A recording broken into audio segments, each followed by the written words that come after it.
So now we're going to move to pulling back the curtain on the brain and trauma. Like what happens in the brain when there is trauma. So I've already mentioned earlier about the feeling of threat.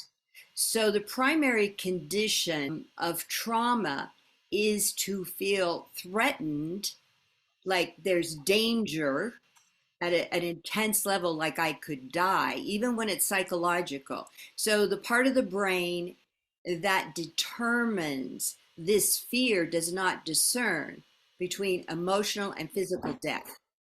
So that's just the way our primitive brain works. So when we're in a situation that feels very, very dangerous, it feels like we may be annihilated, even though it may be a psychological issue. It could be like a marriage falling apart kind of a thing. It's still, we experience it as death. So that's really important. And the second piece that makes it traumatic is we feel helpless to represent ourselves, to protect ourselves from it, to stop it from happening. So the combination of those two things is what makes something traumatic, makes it a trauma.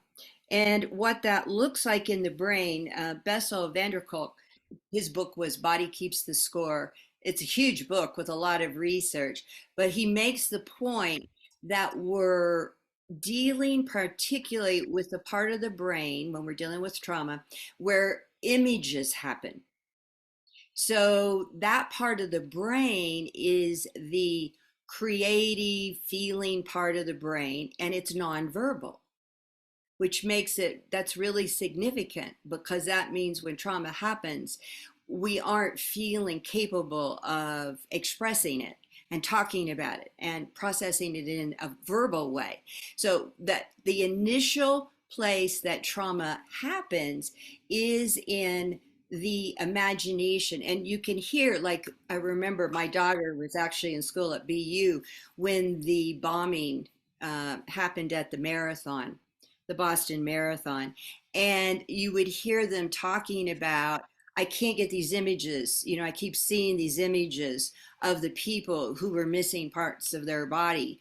And that you can hear that when there's a lot of catastrophes on television. The images are what stick. So that what happens is the images become like a frozen picture in the unconscious emotional memory, but we forget about it consciously.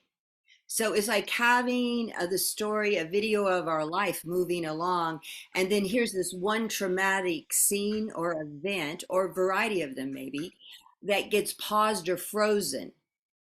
And because our life keeps happening, that video continues, we forget about that. So that the paused scene, which is the trauma scene, or traumatic, I would say traumatic, because it's not always a clear trauma, but we feel traumatized, whatever that is. And it may be something like, as a 2-year-old or a 4-year-old, feeling like your parents love your sister more than you. It's things like that. It can be things that are not necessarily that we're thinking of as traumas, but it feels traumatic and it registers. And then the way we talk about it in RIM, that paused scene, that image actually becomes the screensaver of our body. So that means as we're going on and living when it's unprocessed, so it's always there, that image is there until it is directly processed, then that feels like every new situation we go into is a repetition of that because we're reliving it with even minor things. And we're going to talk in a minute about the triggers because that's what triggers are indications of. That's what's happening with a trigger.